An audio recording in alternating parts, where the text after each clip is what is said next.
अस्सलाम वालेकुम नाज़रीन इकराम। तलाक की तीन किस्में होती हैं: तलाक रजई, तलाक बाइन और तलाक मुग़ल्लज़ा।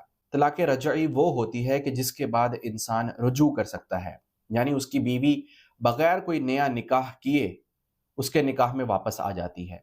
तलाक रजई की मिसाल ये है कि इंसान सरी अल्फाज के साथ बीवी को ये कहे कि मैंने तुझे तलाक दी। दूसरी किस्म है तलाक बाइन। तलाक बाइन के बाद निकाह टूट जाता है। अगर एक या दो तलाक बाइन दी हों तो उसके बाद नया निकाह करना पड़ता है, तब मर्द और औरत दोबारा से मियाँ बीवी बनते हैं। तलाक बाइन की मिसाल ये है कि शौहर अपनी बीवी को ये कहे कि मैं तुझे सख्त किस्म की तलाक देता हूँ, मैं तुझे लंबी चौड़ी तलाक देता हूँ।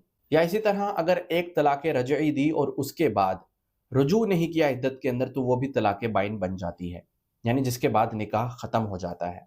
और तीसरी किस्म है तलाक मुग़ल्लज़ा, यानी बीवी को तीन तलाक़ें अलग अलग देना या एक साथ ही तीन तलाक़ें दे देना, तो ये तलाक मुग़ल्लज़ा कहलाता है। और तलाक मुग़ल्लज़ा के बाद निकाह बिल्कुल ख़त्म हो जाता है और दोबारा निकाह हलाले के बगैर नहीं हो सकता। और तलाक की इद्दत की मुद्दत क्या होती है और औरत किस तरह इद्दत गुजारती है? अगर तो निकाह के बाद रुख़्सती ना हुई हो या खलवत सहीहा ना हुई हो, खलवत सहीहा यानी इतना सा वक़्त मियाँ बीवी को ना मिला हो कि जिसके अंदर वो अपनी ख्वाहिश पूरी कर सकें, ना तो रुख़्सती हुई है ना खलवत सहीहा हुई है, तो फिर इद्दत औरत पर लाजिम नहीं होती।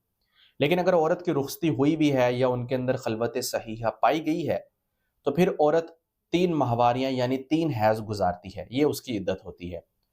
अगर औरत हमल के साथ है, उस दौरान अगर औरत को तलाक हो जाए तो उसकी इद्दत जब तक बच्चे की पैदाइश नहीं होती तब तक उसकी इद्दत होती है। और जिस औरत का शौहर फौत हो जाए तो उसकी इद्दत 4 माह 10 दिन होती है। और बेवा औरत के लिए अपने शौहर के घर में ही इद्दत गुजारना लाजिम होता है। और तलाक बाइन यानी कि जिसके बाद निकाह ख़त्म हो जाता है या 3 तलाक़ें अगर दे दी हों, तो उस औरत के अंदर मियाँ बीवी का इकट्ठे रहना शरअन नाजायज़ है और औरत के लिए मर्द से पर्दा करना लाजिम हो जाएगा। और मर्द को चाहिए कि वो किसी और जगह मुंतकिल हो जाए और औरत को उस घर में इद्दत गुजारने दे। हाँ, लेकिन अगर शौहर औरत को ज़बरदस्ती घर से निकाल दे तो फिर औरत कहीं भी इद्दत गुजार सकती है। इद्दत के दौरान औरत किसी और जगह अपना निकाह नहीं कर सकती और घर से बगैर किसी शरई मजबूरी के भी नहीं निकल सकती। वफ़ात वाली इद्दत में या तलाक़ बाइन वाली इद्दत में जिसमें निकाह ख़त्म हो जाता है या 3 तलाक़ें अगर दी हों जिससे निकाह ख़त्म हो जाता है, उसके बाद औरत जो इद्दत गुजार रही होती है उसके अंदर औरत का बनाव सिंगार करना ये जायज़ नहीं है, या खुशबू लगाना या नए कपड़े पहनना ये जायज़ नहीं है। हाँ, जो रजई तलाक होती है जिसके अंदर मर्द को रुजू का हक हासिल होता है, उसके अंदर औरत जो है वो ज़ेब व ज़ीनत इख्तियार कर सकती है। तो ये थी तलाक की अक़साम और इद्दत के अहकाम।